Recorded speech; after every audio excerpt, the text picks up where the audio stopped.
وہ तेजी से भागती जा रही थी। रात अपने अरूज पर थी, आज तो चांद भी नहीं निकला था।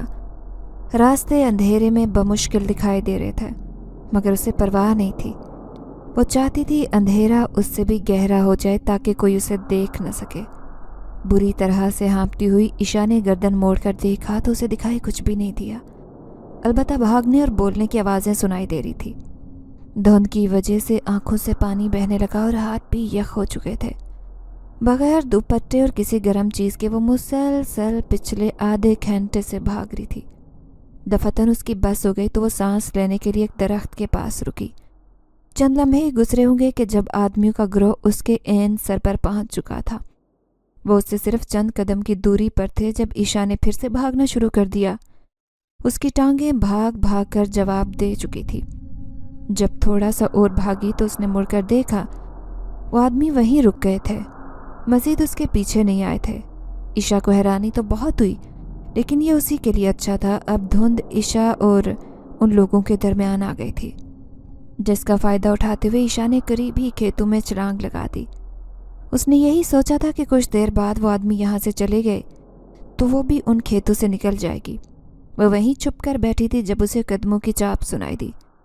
वही आदमी उन खेतों के बाहर मौजूद थे। यार, हमें चलना चाहिए, वरना जानता है न तू कि अच्छा नहीं होगा। ऐसा न हो कि इस लड़की के पीछे हम अपनी जानों से भी हाथ धो बैठें। एक आदमी ने परेशानी से कहा, जिसके जवाब में दूसरा बोला, नहीं, सरकार को क्या जवाब देंगे? लड़की को साथ नहीं लाए तो हमारी गर्दनें उड़ा देगा। वो कुल 4 आदमी थे। ना भाई, मैं तो जा रहा हूँ उसी की बात मानकर। यहाँ तक तो आ गया हूँ, अब परेशानी लगी हुई है। न जाने हमारे साथ क्या बुरा होगा। जो हदूद थी वो भी हम फलांग आए हैं। चौथा भी डरते हुए बोला, हाँ यार, मैं भी जा रहा हूँ। कह देंगे कि सरकार वो लड़की कुम्हारी के खेत में चली गई है। बस अब उसे डरने की कोई ज़रूरत नहीं, वहाँ से वो जिंदा वापस नहीं आएगी। वैसे भी सरकार ने तो आखिर में उसकी जान ही लेनी थी। चौथे शख्स ने बड़े पते की बात की थी, जिस पर बाकी तीनों ने भी हामी भरी। वो चारों वापसी के लिए मुड़ गए, लेकिन ईशा ने उन सब की बातें सुन ली थी। वो कुछ कुछ समझ भी गई थी इन बातों का मतलब, जिसके बाद वो भी काफ़ी डर गई। लेकिन अभी अगर वहाँ से बाहर निकलती तो हो सकता है वो आदमी उसे मार देते, या उसे पकड़ने के लिए उन्होंने हो सकता है कोई जाल बिछाया हो। काफ़ी देर वो यूं ही बैठी रही। जब उसे लगा कि वो चारों वहाँ से चले गए तो वह आहिस्तगी से खेतों से बाहर निकली और देखा चारों तरफ गहरी धुंध छाई हुई है। दूर तक कोई बंदा या बंदे की ज़ात दिखाई नहीं दे रही। इस सारी बौखलाहट में उसे उसकी सांस फूली हुई लग रही थी। लेकिन अब जब हालात ज़रा सही हुए तो सर्दी का एहसास भी बढ़ गया। उसका जिस्म बेजान होने लगा। वो तेज़ी से पहले वापसी के रास्ते पर मुड़ी, मगर फिर रुक गई। हो सकता है वो आदमी वहीं उसकी घात लगाए बैठे हों। सो कोई भी ख़तरा मोल लिए बगैर वो आगे की तरफ बढ़ना शुरू हो गई। उसे डर भी लग रहा था, जिसे वो यही सब कुछ सोच सोच कर दिमाग झटक रही थी कि हो सकता है सब बातें झूठी हों, लोगों ने जानबूझकर ऐसी बातें मशहूर की हों। ऐसा कुछ भी नहीं है। ये सोचते हुए वो थोड़ा सा ही चली थी जब सड़क के एक तरफ खेतों के करीब से आग का जलता अलाव नजर आया। वो तकरीबन दौड़ते हुए उस अलाव के पास पहुंची। वहाँ पर एक खेस लपेटे पहले से कोई आदमी बैठा आग सेंक रहा था। ईशा को अजीब सा लगा। उसके ऊपर दुपट्टा भी नहीं था, और अभी तो उस वडेरे के कहर और बदफेली से बचकर वो यहाँ आई थी। तो भला कैसे मुतमईन होकर वो उस आदमी के पास बैठकर आग सेंकती? यही सोचते हुए वो मुसलसल अपने नाखून चुभा रही थी जब उस आदमी ने अपने करीब रखी एक शाल ईशा की जानिब बढ़ाई। ईशा ने बड़ी तजब्जब किसी कैफियत में वो शाल पकड़कर ओढ़ी तो उस आदमी ने उसे आग की तरफ इशारा किया। ईशा दिल ही दिल में खुदा से मदद मांगती आग के गिर्द बैठ गई। वो आग बड़ी देखने में तो नॉर्मल थी, मगर उसके अंदर से बड़ी बुरी बदबू उठ रही थी। ईशा ने मजबूरन अपना नाक बंद कर लिया और हाथ सेंकने लगी। खेस में लिपटा आदमी भी अपने हाथ सेंकता रहा, और दोनों में से किसी ने भी न बात की न बात करने में पहल। काफ़ी देर वहाँ बैठे ईशा ने एक बात पर गौर किया कि उस आग में जो लकड़ियाँ थी वही जल रही थी, कोई नई लकड़ी नहीं लगाई गई थी। ये सोचते हुए उसने पलटकर खेस वाले आदमी को देखा और उसने फौरन ही आग में 2 लकड़ियां मजीद लगा दी। ईशा चौंक गई। क्या ये मुझे सुन सकता है? दिल ही दिल में सोचते हुए वो उस शख्स पर गौर करने लगी जिसका मुंह मुकम्मल ढांपा हुआ था और सिर्फ आंखें दिखाई दे रही थी। क्या मैं सुबह तक यहाँ बैठ सकती हूँ? ईशा ने बात करने की गर्ज से पूछा तो उस शख्स ने इस बात में सर हिला दिया। وہ چپ کر گئی۔ پھر اسے ان آدمیوں کی بات یاد آئی کہ کمہاری کے کھیتوں کی، تو وہ اس سے پوچھ بیٹھی، کیا یہ رامپور گاؤں ہے؟ کیس والے شخص نے اس بات میں سر ہلا دیا۔ اور اس وقت ہم جس جگہ پر بیٹھے ہیں یہ کون سی جگہ ہے؟ کمہاری والے کھیت۔ بھاری سے لہجے میں عشا کو جواب موصول ہوا تو پورے بدن میں کپ کپی سی دوڑ گئی۔ کیا کمہاری والا سچ میں ہے یا صرف کہانیاں ہیں؟ کیونکہ اب تو تم بھی یہاں بیٹھے اور میں بھی، تو ہمیں تو کچھ بھی نہیں ہو رہا۔ تو اس کا مطلب کیا ہوا؟ کوئی کمہاری والا نہیں ہے؟ کیس والے شخص نے چند لمحوں کے سکوت کے بعد سرگوشی کے انداز میں کہا، ہو سکتا ہے کمہاری والا ہو، مگر وہ تمہیں پریشان نہ کر رہا ہو۔ کیا کہہ سکتے ہیں؟ لیکن تم بھی تو یہاں ہو، کیا تم یہیں رہتے ہو؟ اس نے پھر سے اس بات میں سر ہلاتے ہوئے جواب دیا، ہاں یہیں رہتا ہوں، یہاں کی حفاظت میرے ذمہ ہے۔ تم بتاؤ تم کیوں یہاں آئی ہو؟ کیونکہ یہاں آنے سے تو ہر کوئی ڈرتا ہے۔ اس آدمی نے عشا سے پوچھا تو وہ غمگین لہجے میں بولی، میں دوسرے گاؤں سے آئی تھی، 2 گاؤں چھوڑ کر ہمارا گاؤں ہے۔ میری خالہ کا گھر یہاں پر ہے، تو اس گاؤں کی بھی باتیں پتہ چلتی رہتی ہیں۔ میری خالہ یہاں کے وڈیرے کے گھر کام کرتی ہیں کھانا پکانے کا۔ جب میں آئی تو خالہ مجھے بھی وڈیرے کے ساتھ لے آئی۔ میں تو ڈیرا دیکھ رہی تھی جب اچانک ایک نوکرانی نے مجھے کمرے میں بند کر دیا۔ وہ کمرہ سب سے الگ تھا، رہائشی حصے سے، تو دور سے میں جب مدد کے لیے پکارتی تب بھی میری آواز کسی نے نہیں سنی۔ پھر اس کمرے کا دروازہ کھلا تو وہ وڈیرا اندر آیا اور وہ میرے ساتھ برا کرنے کی کوشش کر رہا تھا، مگر میں کسی طرح اس سے بچ کر نکل آئی۔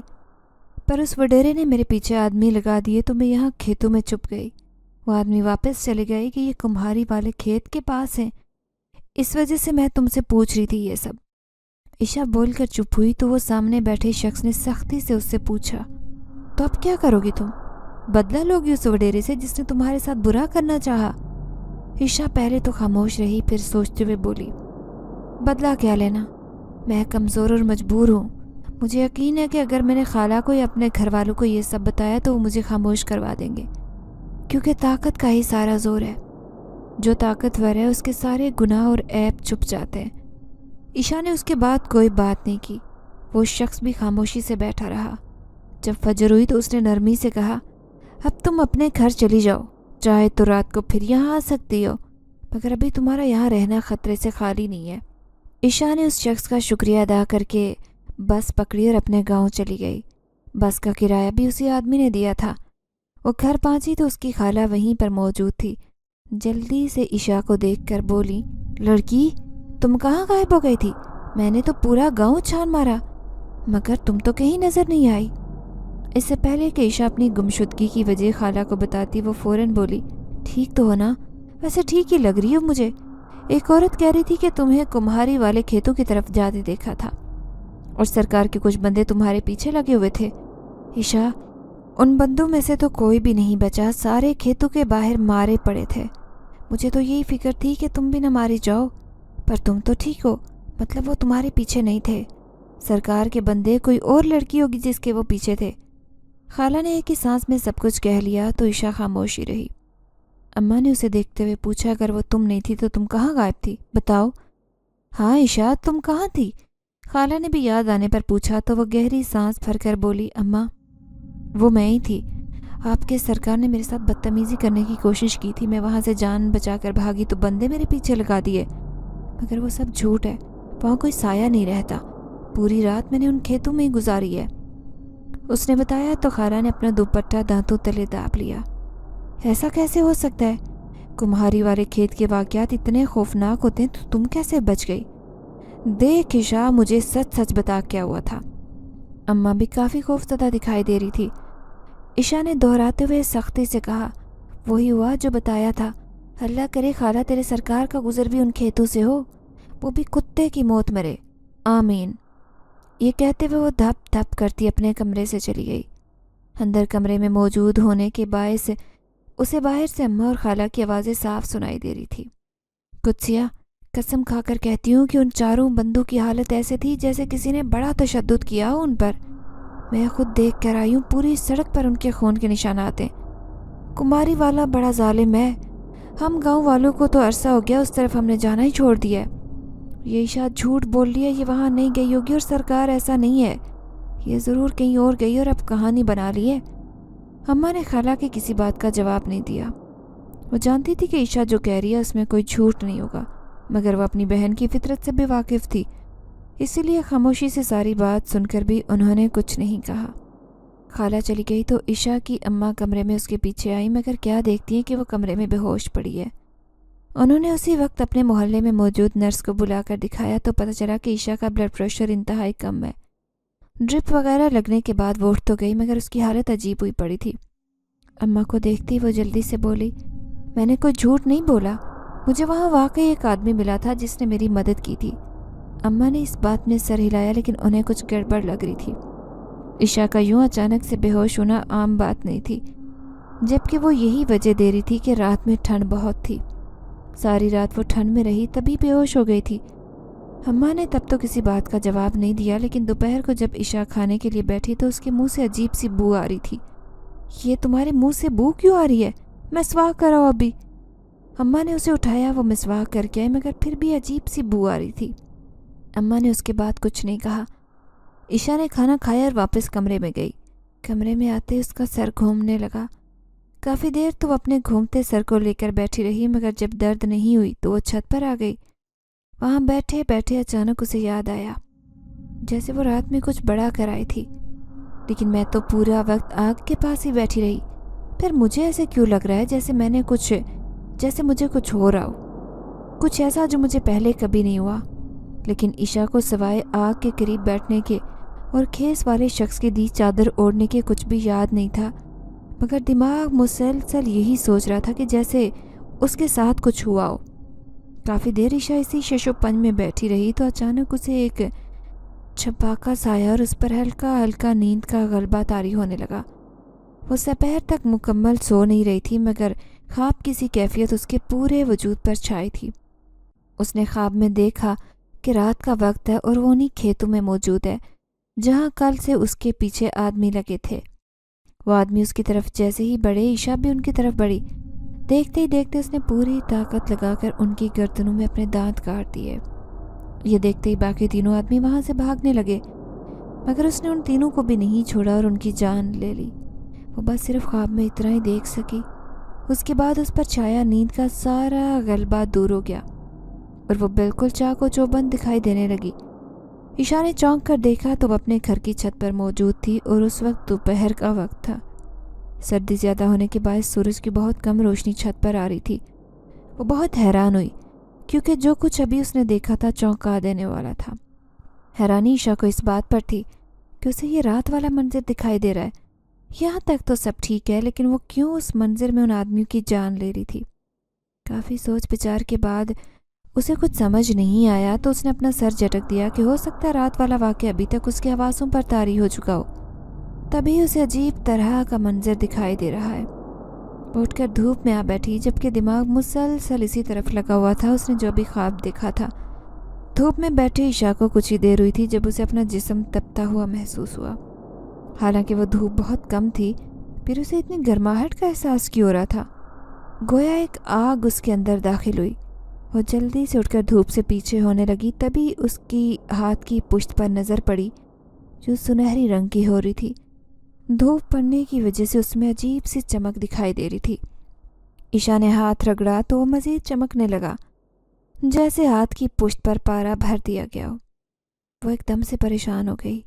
اس نے اپنا ہاتھ دھوپ کی روشنی سے پیچھے کیا تو ہاتھ دوبارہ سے اپنی اصل حالت اور رنگت میں آ گیا۔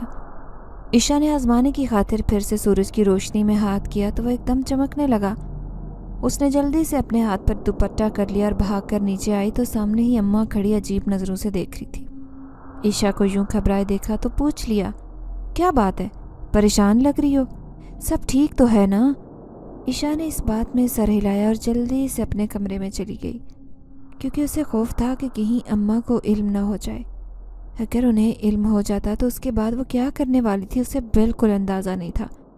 کمرے میں آ کر اس نے بھرا ہوا پانی کا گلاس لیا اور ایک ہی سانس میں ختم کر ڈالا۔ پھر ایک طرف ہو کر بیٹھ گئی، اپنے ہاتھ کو دیکھنے لگی جو اب بالکل ٹھیک تھا۔ اسے پتہ نہیں اچانک سے کیا ہو گیا تھا۔ شام تک وہ کمرے میں ہی موجود رہی، بار بار یہی خیال آ رہا تھا کہ جو خواب کی سی کیفیت اس پر طاری ہوئی تھی وہ حقیقت ہو، لیکن وہ تو سارا وقت اسی آدمی کے قریب بیٹھی رہی۔ उसे फजर होने तक वो लम्हा याद था जो उसने आग के अलाव के गिर्द गुजारा था, सिवाय उसे एक चक्कर के जो खेतों के दरमियान बैठे हुए उसे बुरी तरह से आया था। उसे अच्छे से याद था, वो जब खेतों में छुपी थी तो वो चारों आदमी उसे ढूंढने में नाकाम रहे और वापस मुड़ गए। ईशा ने ज़रा सा बाहर निकलकर उन्हें देखा तो उसे एक चक्कर आया था शदीद किस्म का, मगर अगले ही लम्हे वो ठीक हो गई थी। कहीं इस चक्कर के दौरान? नहीं, मैं बहुत गलत सोच रही हूँ। ईशा ने खुद को सरजनश की, ऐसा कैसे हो सकता है? शाम को अम्मा ने उसे खाना दिया तो साथ में धनिया की चटनी थी। उसने बिला सोचे पूछा, अम्मा गोश्त पकाया था आज? अम्मा ने इस बात में सर हिलाया और पूछा, क्यों, तुमने खाना है? ईशा का न जाने क्यों गोश्त खाने का बेहद दिल चाह रहा था, जबकि आम तौर पर वो गोश्त का मसाला भी नहीं खाती थी। हाँ अम्मा, अगर थोड़ा सा मिल जाता तो। अम्मा ने उसे नरमी से कहा, मुझे पता था तुम गोश्त नहीं खाती इसीलिए चटनी लाई थी। खैर, तुम कब से गोश्त खाने लगी हो ये तो बताओ। उन्होंने ये बात बड़े खुशगवार अंदाज में की क्योंकि अम्मा शुरू से ही ये चाहती थी कि वो गोश्त खाना शुरू कर दे, मगर उसने ऐसा कभी नहीं किया। ईशा ने हैरानी से अम्मा की तरफ देखा और होंकों की मानित बोली, मुझे नहीं पता, बस वैसे ही दिल चाह रहा था। अम्मा ने उसे गोश्त की प्लेट ला दी, जिसे देखते ही देखते ईशा ने एक लम्हे में ख़त्म कर दिया। वो सब खाने के बाद भी उसकी भूख नहीं मिटी, बल्कि और चमक गई। अम्मा, और गोश्त खाना है, ये कहते हुए बहुत अजीब लग रही थी। उसकी आंखों की रंगत तब्दील हो चुकी थी। पहले जिस बात पर अम्मा को खुशी थी अब उसी बात पर वो परेशान हो गई। उन्होंने ईशा को सारा सालन ला दिया जिसे वो बगैर रोटी के खा चुकी थी। खाना खाने के बाद वो वैसे ही अपने बिस्तर पर लेट गई और हल्के हल्के खर्राटे लेने लगी। अम्मा उसके कमरे से बाहर निकली तो काफ़ी परेशान थी, उन्हें कुछ गलत लग रहा था। ईशा जो हरकतें कर रही थी वो आम इंसानों से कहीं भी मुशाबे नहीं थी। उन्होंने खाला को बुलाया और बताया कि ईशा को कुछ हो गया है। खाला हैरानी से बोली, इसे भला क्या हो सकता है? ये तो खुद पूरी दुनिया को उंगलियों पर नचाती है, इसे क्या होना है? खाला ये सब बहुत ऊंचा ऊंचा बोल रही थी, जबकि ईशा की माँ उन्हें मुसलसल चुप करवा रही थी कि आहिस्ता बोलो, ईशा ये सब न सुन ले। मगर उन्हें इस बात की बिल्कुल परवाह नहीं थी। ईशा गहरी नींद से उठी और बाहर आकर देखा तो खाला उसके खिलाफ अजीबोगरीब बातें कर रही थी। उसे एकदम से गुस्सा चढ़ा और वो तेज़ी से ना सिर्फ खाला की जानिब बढ़ी, बल्कि उसने खाला को गर्दन से पकड़ा और दीवार से लगा लिया। मैं जो मर्जी करूं, तुम कौन होती हो मुझे सही गलत बताने वाली? तुम अपने घर पर रहा करो, खबरदार जो यहाँ आने की कोशिश की वरना छोड़ूंगी नहीं। तुम भी वैसी हो अपने सरकार जैसी, फरार, धोखेबाज। साथ ही एक झटके से खाला को धक्का दिया तो वो दीवार में जा लगी। अम्मा तेज़ी से पीछे हुई क्योंकि उस वक्त वो ईशा नहीं बल्कि कुछ और ही लग रही थी। उसके चेहरे पर वहशत थी और उसके जिस्म से अलग तरह की बू उठ रही थी जो नाक बंद करने पर उन्हें मजबूर कर रही थी। अम्मा ने उसे बिल्कुल नहीं छेड़ा, वो खुद ही कमरे में कहीं बंद हो गई।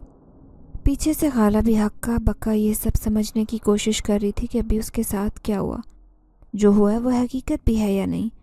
अम्मा ने जल्दी से अपनी बहन को उठाया तो चंद लम्हे तो उनके हवास ही बहाल नहीं हुए। पानी वगैरह पीने के बाद वो एक लम्हा उनके घर नहीं रुकी कि तुम्हारी बेटी तो पागल हो गई या फिर इस पर कोई साया हो गया है।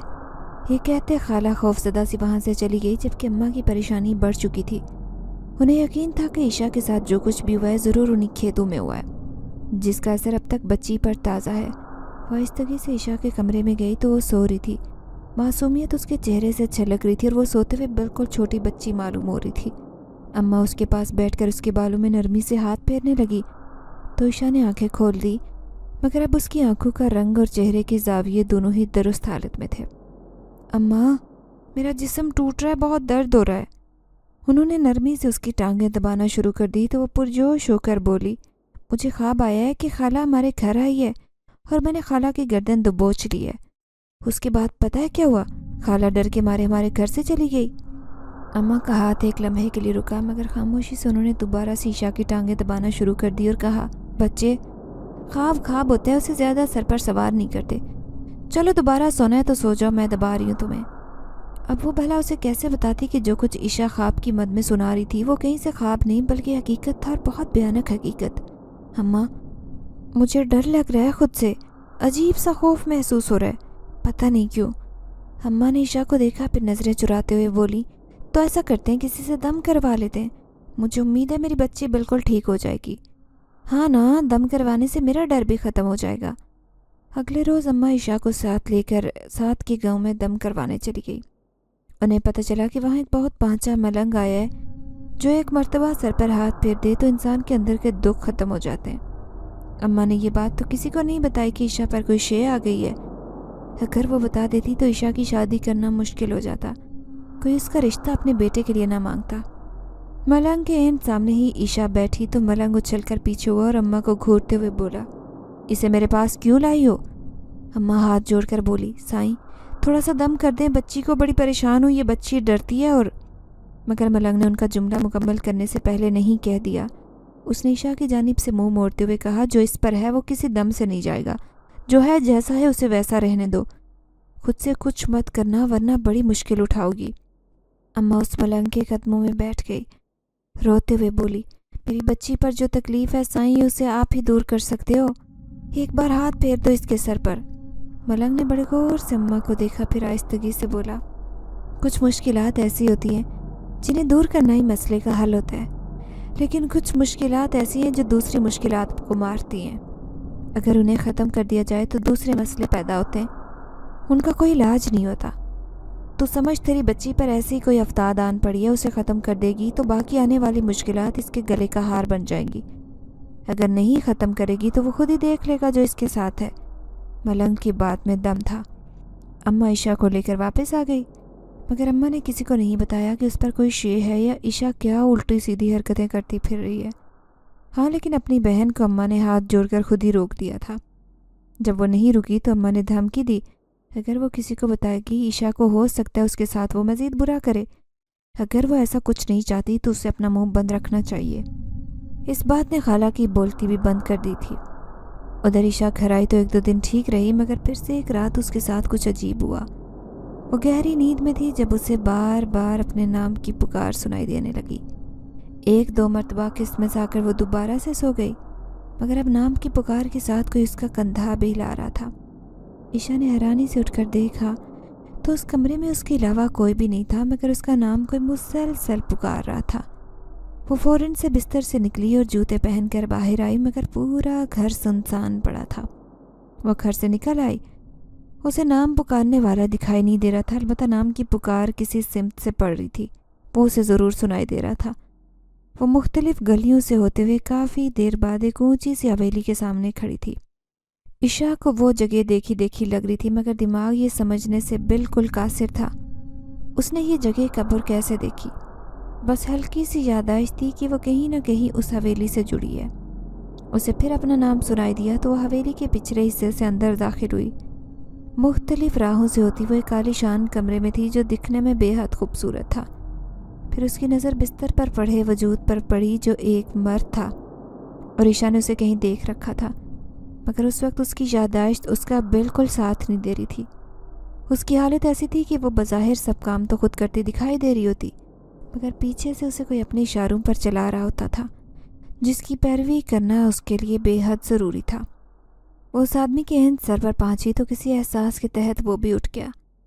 उसने जब अपने सामने ईशा को देखा तो वह हैरानी से बोला, क्या उस रात बचकर भाग गई थी तू? अच्छा नहीं लगा जो अब दोबारा से मेरे सामने आन खड़ी हुई हो। वो आदमी काफ़ी परेशान और हैरान भी था। ईशा एन उसके सामने जाकर बैठ गई। हालांकि वो बैठना नहीं चाहती थी, मगर उस वक्त वो अपने होशो हवास में कहाँ थी भला। लड़की, यहाँ क्या कर रही हो? अंदर कैसे आई हो? जाओ यहाँ से, मुझे अब तुम में कोई दिलचस्पी नहीं, समझ रही हो ना? पहले तुम्हारी वजह से मेरे 3 बंदे मारे गए। वो आदमी बोल रहा था, मगर ईशा इंतहाई पुरसुकून उसके सामने बैठी थी। उसे समझ नहीं आ रहा था कि वो क्या बात कर रहा है।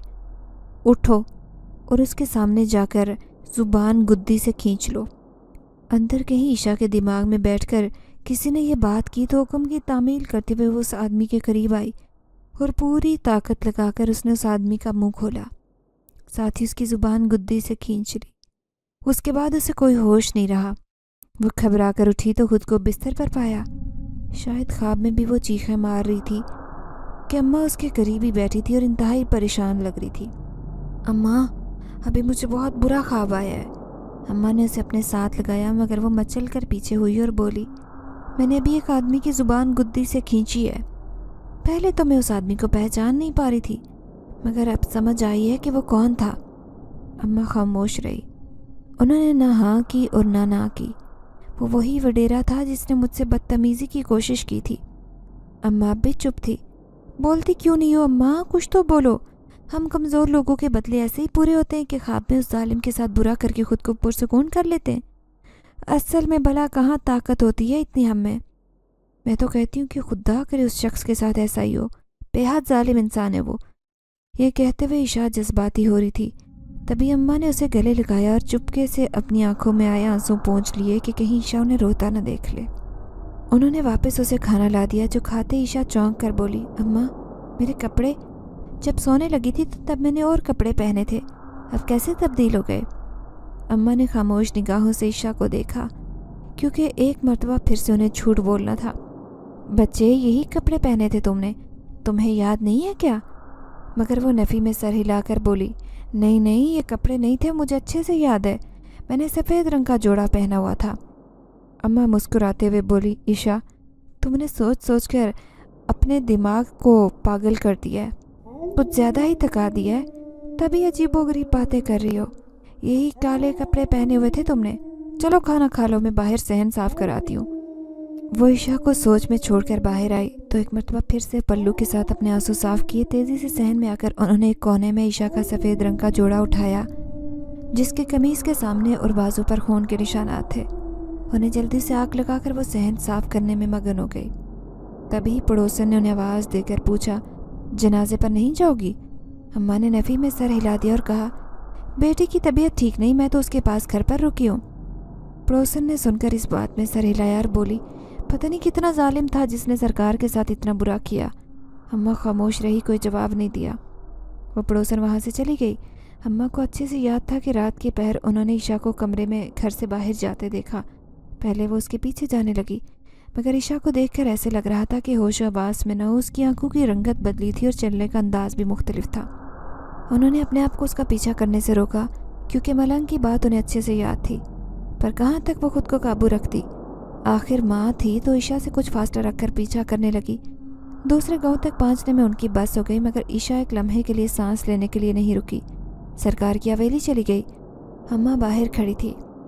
ईशा वापस लौटी तो बेहद खुश थी, झूमती, उछलती, कूदती, कह के लगाती उस वक्त अपने आवाज़ों में नहीं थी।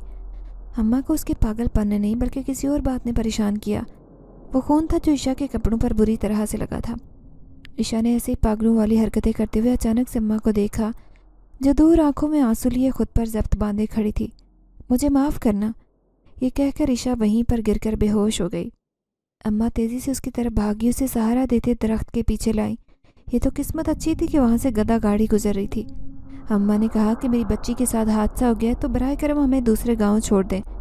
उन लोगों ने जब ईशा के खून में डूबे कपड़े देखे तो दूसरा सवाल नहीं किया। उन्हें वाकई लगा कि ईशा को चोट आई हो जैसे। वो घर पहुँचे तो फजर का वक्त था। अम्मा ने फुर्ती से उसके कपड़े तब्दील किए और वो गंदे कपड़े छुपा कर सहन में रख दिए। अभी तक उन्हें यह नहीं मालूम था कि वो किसके साथ क्या बुरा कराई है या किसी की जान ली है। ये तो सुबह पता चला जब पड़ोसन ने बताया कि साथ वाले गांव में अजीब वाक़या हुआ है। अम्मा का दिल तेज़ी से धड़कने लगा। उन्होंने चेहरे के ज़ाविये बमुश्किल काबू में रखते हुए पूछा, कैसा वाक़या, क्या बात कर रही हो तुम? उनके अनजान होने पर पड़ोसन जल्दी से बोली, सरकार का तो पता है ना। अम्मा के कान एकदम से खड़े हो गए और माथे पर पसीना आने लगा। रात ईशा वहीं तो गई थी, तो क्या मतलब सरकार? नहीं नहीं, ऐसा कुछ नहीं होगा। अम्मा ने दिल में खुद को तसल्ली दी, मगर जो होना था वो तो हो चुका था। पड़ोसन कह रही थी कि सरकार के साथ बहुत जुल्म हुआ है तो वो वडेरा इतना बड़ा जालिम, मगर मुझे हैरत होती है कि उसके साथ इतना बुरा कैसे हो गया। बुरा छोड़ो, आम लोग तो उसकी हवेली में नहीं घुस सकते, फिर बेचारे के साथ इतना बुरा हो गया।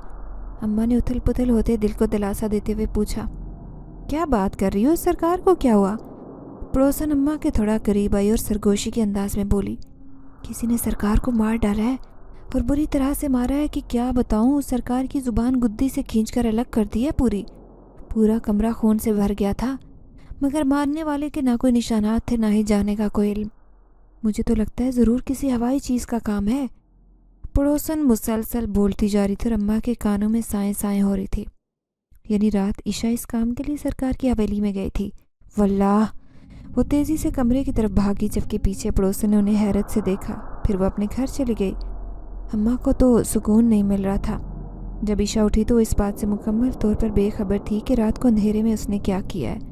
अम्मा भी यही दुआएं मांग रही थी कि बस ईशा को इस बात का इल्म ना हो, वरना अगर उसने सवालात किए तो वो क्या जवाब देंगी। पूरा दिन अम्मा काम काज करती रही और ईशा से दूर रहीं कि हो सकता है उसे रात वाली कोई बात याद हो। उसने पूछ लिया तो वो क्या जवाब देंगी भला। मगर पूरा दिन सुकून से गुजरा। रात में अम्मा ने उसे गिलास में दूध डाल कर दिया तो वह हैरानी से बोली, अम्मा मुझे बड़ा अजीब ख्वाब आया था रात को। अम्मा के हाथ एकदम से सुस्त पड़े, मगर उन्होंने चेहरे पर अपने कोई तासुर नहीं आने दिया। क्या ख्वाब? यही कि मैंने उस वडेरे को मार दिया है। अम्मा मैं चाहती हूँ कि हकीकत में उस वहशी इंसान की जान ले लूँ। वो गांव का रखवाला है और वो लोगों के साथ क्या कर रहा है कोई नहीं जानता। अम्मा खामोश रही। उन्होंने अपनी बच्ची के किसी सवाल का जवाब नहीं दिया। अम्मा ने उस रात बिस्तर ईशा के कमरे में लगाया क्योंकि वो खुद बुरी तरह से डरी हुई थी। रात वो कहीं भी चली जाती तो उन्हें दूसरे कमरे में क्या पता चलता। रात का न जाने कौन सा पहर था जब उसकी आंख खुली तो ईशा जूता पहन रही थी। वो एकदम साकित होकर लेट गई। उन्होंने अपना सांस भी बंद किया। जब ईशा कमरे से निकली तो वो भी धीरे से छोटे छोटे कदम उठाती उसके पीछे गई। रात की तारीकी असाबों पर बुरी तरह से तारी थी। ईशा को पीछा करते हुए वो मुसलसल उसकी खैरियत की दुआ कर रही थी कि पता नहीं मेरी बच्ची का क्या होगा। कैसे उस पर साया आ गया। थोड़ा सा चलने के बाद दोनों ने ईशा को कुम्हारी वाले खेतों में जाते देखा। वहीं रुक गई। उनके लिए अगला कदम उठाना मुहाल हो गया। कुम्हारी वाले खेत बहुत मशहूर थे। दूर तक वहाँ के किस्से कहानियाँ पहुँची हुई थी। कहा जाता था कि कोई एक मरतबा वहाँ से गुजर जाता है तो जिंदा नहीं बचता। काफ़ी साल पहले की बात थी कि वो खेत बिल्कुल आम खेतों की तरह थे। यहाँ कुछ बंजारे आकर रुके तो उनमें एक नया नवीला शादीशुदा जोड़ा था। उनकी शादी को कुछ ही दिन हुए थे, मगर यह भी सुनने में बात आई थी कि वो शादी आम शादियों जैसी नहीं थी बल्कि मोहब्बत और पसंद की शादी थी। लड़के का नाम न जाने क्या था मगर लड़की का नाम कुम्हारी था। जब उन्होंने अपना ठिकाना उन खेतों के करीब ऊंचे टब्बे पर बनाया तब से हर तरफ बात फैल गई कि कुम्हारी बेहद हसीन है। उसके हुस्न के चर्चे दूर दूर तक होने लगे। लड़के और मनचले मर्द वहाँ कई चक्कर लगाते कि किसी तरह कुम्हारी के हुस्न से अपनी आंखें ठंडी करें। जब कभी कभार किसी आदमी को कुम्हारी नज़र आ जाती तो वो उसके लिए ईद का दिन होता। इसी तरह कुछ मनचले लड़कों ने कुम्हारी के हुस्न को दूर से देखा तो फ़ायदा उठाने का भी मंसूबा बनाया। कुम्हारी का शौहर भीख मांगकर वापस आ रहा था तो उन लड़कों ने शरारत करके उसे नशे की पुड़ियाँ खिलाकर वहीं खेतों में बेहोश करके फेंक दिया। फिर एक लड़का कुम्हारी के खेमे के बाहर गया और उसे बुलाकर कहा कि तुम्हारे शौहर के साथ हादसा हुआ है, वो फलां खेतों में बेहोश पड़ा है, आकर उसे देख लो। कुम्हारी जो दूध गर्म करने जा रही थी उसके हाथ से देगची गिरी और सारा दूध बह गया। उसे अपने दुपट्टे जूते का कोई होश नहीं था। उस लड़के के साथ जब वो खेतों में पहुंची तो शौहर को बेहोश देकर उठाने की कोशिश की, मगर मनचले लड़कों ने उसे वहीं खेतों में घेर लिया और बुरी तरह से उसके साथ जुल्म किया। अलबत्ता उसके शौहर को कुछ नहीं कहा और वहाँ से चले गए। अगले दिन जब कुम्हारी के शौहर की आँख खुली तो उसने करीब पड़ी कुम्हारी को देखा जो वहाँ पर सहक रही थी। उसने वजह पूछी तो कुमारी ने अटकते हुए उसे सब कुछ बता दिया। उस वक्त कुमारी की जान निकल गई थी। उसके शौहर के लिए ये बेहद शर्म का मकाम था कि उसके करीबी पूरी रात उसकी बीवी के साथ इतना बड़ा जुल्म हुआ और वो बेहोशी में बेखबर रहा। ये सब सुनने से पहले उसे मौत ने क्यों नहीं आन दबोचा। कहा जाता है कि उस लड़के ने वहीं पर खुदकुशी कर ली, मगर उसके बाद वो खेत तो वैसे ही हरे भरे रहे। पर जो कोई उन खेतों से गुजरता तो मर जाता या उस पर बहुत बड़ी मुसीबतें आ जाती। अलबत्ता किसी औरत को कुछ भी नहीं होता था, लेकिन मर्द जितने भी थे उनकी शामत आ जाती। तब उस वाक़े के बाद उन खेतों का नाम कुम्हारी वाले खेत पड़ गया।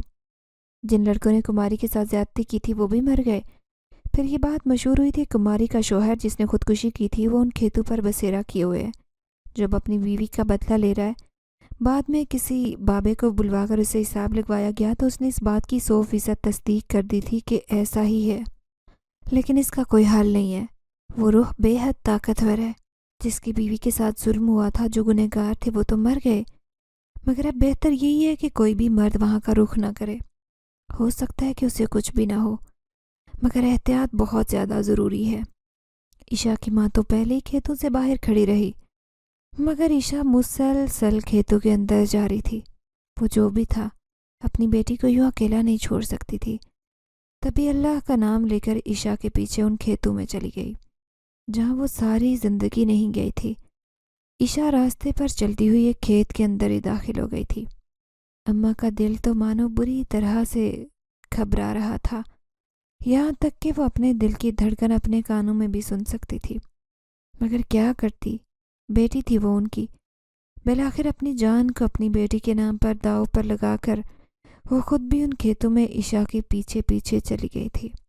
جب وہ تھوڑا سا آگے گئی تو کیا دیکھتی ہیں کہ وہاں پر ایک شخص کھیس لپیٹے بیٹھا آگ سینک رہا ہے اور عشا بھی اس کے پاس بیٹھی ہوئی ہے۔ اماں کا تو مانو دل اچھل کر حلق میں آ گیا تھا۔ انہیں تو بالکل سمجھ نہیں آ رہی تھی کہ وہ واپس مڑ جائیں یا پھر آگے بڑھ جائیں، مگر اپنا دل کڑا کر کے وہ سنجیدگی سے بولی، کون ہو تم اور کیوں میری بچی کے پیچھے پڑ گئے ہو؟ کیس والے شخص نے چونک کر اماں کو دیکھا تو ایک لمحے کے لیے وہ بالکل سہم سی گئی تھی، کیونکہ اس کیس والے میں سے دکھائی دیتی بے حد چمکدار آنکھیں انہیں بے حد خوفزدہ کر رہی تھی۔ میں تمہاری بچی کے پیچھے ہرگز نہیں پڑا، یہ خود ہی یہاں آئی تھی مجھ سے مدد مانگنے کے لیے۔ میں تو بس اس کی صرف مدد ہی کر رہا ہوں۔ کیا تمہیں بالکل بھی خوشی نہیں ہے کہ تمہاری بیٹی نے اپنا بدلہ لے کر خود کے ساتھ بہت بڑا انصاف کیا ہے؟ خوشی تو تب ہوتی جب میری بچی اپنے حواسوں میں ہوتی، مگر میں جانتی ہوں کہ تم اس پر حاوی تھے۔ جو کچھ بھی کروایا ہے وہ تم نے ہی کروایا ہے۔ اماں کو تو سمجھ نہیں آ رہی تھی کہ وہ اس سے کیا کہیں۔ وہ خاموش ہوئی تو وہ شخص آہستگی سے بولا، کمہاری بھی اپنے لیے کچھ نہیں کر سکی تھی، یہ بھی کچھ نہیں کر سکتی۔ ایک کمہاری تو برباد ہو گئی تھی، مگر یہ تو خود کی عزت بچا کر وہاں سے بھاگ آئی تھی، تو پھر میں کیسے اسے رسوا ہونے دیتا یوں؟ اس کے بعد وہ شخص دوبارہ سے اس کے پیچھے آتا اور وہ وہی حرکت کرتا جس کا وہ مصمم ارادہ کر چکا تھا، تو میں نے تو اسے بالکل ختم کر دیا ہے۔ اماں اس کے بعد نرمی سے بولی، لیکن اب تو وہ مر گیا ہے نا، انصاف مل گیا ہے میری بچی کو۔ اب تم نے بھی تو اس کی مدد کر دی تھی، اب تو بس کرو، بس اب اس کا پیچھا چھوڑ دو، اسے عام انسانوں کی طرح جی لینے دے دو۔ نہ نہ نہ نہ، کبھی کسی نے میری مدد نہیں مانگی تھی، جبکہ میں تو اتنے سالوں میں یہاں اسی خواہش کے ساتھ بیٹھا رہا ہوں کہ کوئی تو کبھی مجھ سے مدد مانگے اور میں کسی بھی طرح سے اس کی مدد کر دوں۔ اس سے میری کمہاری کو بھی سکون ملے گا اور مجھے بھی بہت سارا سکون ملے گا۔ مگر تم تو سب مجھ سے ڈرتے ہی تھے، مجھ پر کبھی بھی کسی نے یقین ہی نہیں کیا، صرف تمہاری بچی نے مجھ پر یقین کیا ہے، اس نے مجھ سے مدد مانگی، تو میں کیسے اس کی مدد نہ کرتا؟ ڈرتے کیسے نہ تم سے؟ تم نے تو ہر اس آدمی کی جان لی جو یہاں سے گزرا، تو پھر تم سے مدد کیسے مانگتے؟ اماں کا لہجہ بالکل ہموار سا تھا۔ یہ جھوٹ ہے، میں نے صرف انہیں مارا جنہوں نے کمہاری کو نقصان پہنچایا تھا۔ خیر، تم اس کی فکر نہیں کرو، تمہاری بچی بالکل محفوظ ہے، بس اسے یہاں آ لینے دیا کرو، اس میں مجھے بالکل اپنی کمہاری نظر آتی ہے۔ میں تم سے وعدہ کرتا ہوں کہ میں اس بچی کے ساتھ کبھی بھی کچھ غلط نہیں کروں گا۔ گاؤں میں یا پھر میری حدود میں جہاں کہیں بھی کوئی برائی ہوگی یا کوئی غلط کام ہوگا تو یہی بچی ان سب کی مدد کرے گی، میں اس کا ساتھ دوں گا، بس تم اسے یہاں آ لینے دیا کرو۔ اچھا، اور اگر میں انکار کر دوں تو؟ وہ شخص مشکوک انداز میں مسکرایا اور بولا، تو میں کبھی بھی اسے تمہارے ساتھ ہی نہیں جانے دوں گا، اس کے بعد تم اس کی شکل دیکھنے سے بھی چلی جاؤ گی۔ اماں کے تو پورے بدن میں جیسے ایک کرنٹ سا دوڑ چکا تھا۔ اس کے بعد اس گاؤں کے لوگ ہر روز رات میں عشا کو کمہاری والے کھیتوں میں جاتے ہوئے دیکھا کرتے تھے۔ پہلے تو انہیں یہ افواہ لگی تھی، مگر پھر راتوں کو لوگ اٹھ کر چپکے چپکے دیکھتے تو عشا واقعی میں ان کھیتوں کی طرف جا رہی ہوتی تھی۔ گاؤں میں اب برائیاں بہت کم ہو چکی تھی، ہر کوئی یہی کہتا تھا کہ عشا میں کمہاری آ گئی ہے جو اس گاؤں میں دکھیاروں کی مدد کرتی جا رہی ہے، مگر یہ بات کوئی بھی نہیں جانتا تھا کہ آخر اس سب میں حقیقت کیا ہے، سوائے عشا کی ماں کے، جس کی ہر رات کانٹوں پر گزرتی۔